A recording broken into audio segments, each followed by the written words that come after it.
To get the most out of your Vicks Sweet Dreams humidifier, follow these helpful instructions. Make sure your humidifier is on a firm, level, water-resistant surface and at least 6 inches from the wall. To fill, twist the cap on the bottom of the tank to the unlock position. Fill the water tank with cool water. Securely replace the tank cap by turning it back to the lock position and place it back on its base. Make sure your humidifier is turned off before plugging in. Turn the knob to the highest setting and let it run until a comfortable humidity level has been reached. To operate the projector, press the projector button to turn on one of 3 themes. Slide the projector switch to Elephant for Safari theme, Dolphin for Sea theme, and Star for Starry Night theme.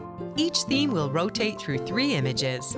To use scent pads, open the scent pad door, insert the pad, and shut the door. For a soothing bedtime environment for your child, try the Vicks Sweet Dreams Cool Mist Humidifier. For more information or to purchase accessories, visit VicksHumidifiers.com.